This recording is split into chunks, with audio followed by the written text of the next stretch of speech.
Despite this game branding itself as just a pixel platformer, Celeste is somehow one of the best of its kind coming out within the last decade. With tight-ass controls... Oh shit, maybe I shouldn't say it that way.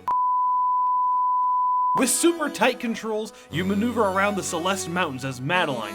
I bet you thought the girl's name was Celeste, didn't ya?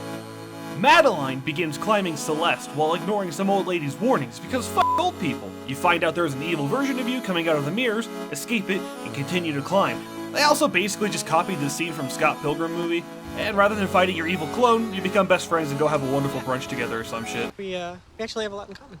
This game is basically if Super Meat Boy had a bastard child with Miss Pac-Man, and it somehow ends up looking like a human who loves strawberries and cassette tapes. The objective of the game is simple enough. Jump around the room until you hit the exit. You dodge spike traps that cause instant death, and if you've got the time, look around to see if you can find a little tasty treat for yourself. Matt Thorson and Noel Very technically started working on this game when they made Celeste Classic as part of a game jam a couple years back.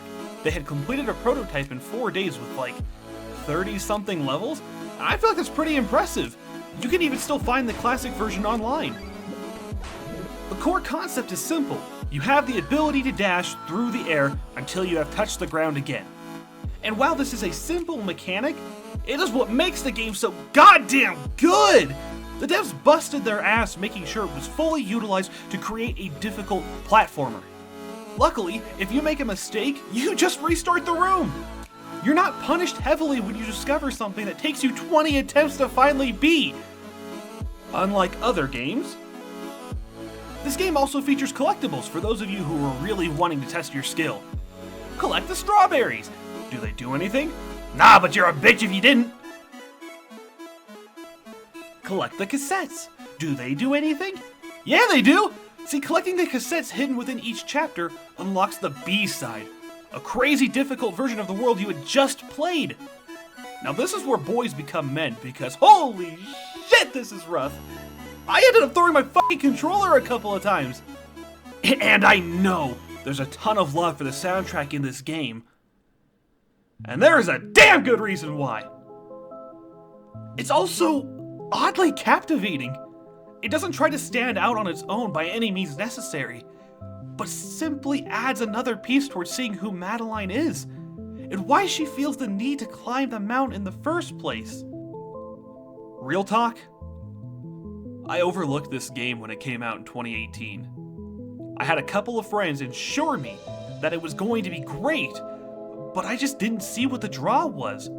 I had played hundreds of different platformers from all kinds of consoles, and I just wrote this one off. That was a huge mistake. Celeste is fucking brilliant. The dialogue between characters is quirky, and it lets you get a better idea of who exactly we are talking to. And it gives everyone a new sense of life, which is really uncommon in platformers. It's through these interactions that we start to develop our story subtly. Why Madeline is climbing, why is she being warned by these people, and what is this fucking shadow thing that's following us?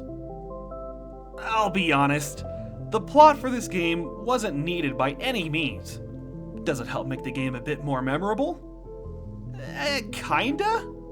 But I am sure that there are plenty out there who it struck a chord with, and this game, the message it was trying to display, they needed it. And even though it didn't work for me, I still fucking love it. Not because of the plot itself, but rather that a platformer game was actually able to convey a story. Like, how many of those even exist?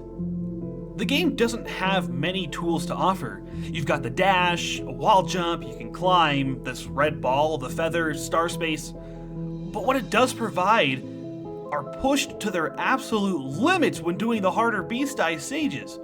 The main game you can easily run through in about 3 or 5 hours. But if you want to collect everything and beat all the stages, go ahead and add another 25 hours because some of those levels are a real bitch to beat. And yet, every single one of them is fair. You just have to keep at it. You can't let the little things deter you and learn from the mistakes you have made. Try a new route. Press your dash at a different time or direction. The game encourages you to explore new options and figure it out on your own. So when you do complete it, it's because of the work that you put in. I regret not playing this game when it first came out. I just saw another basic platformer game. And maybe you did too. But I'm ready to admit I was wrong. Celeste is so much more than what I thought it was going to be. What I'm trying to say is, just play the fucking game already, man!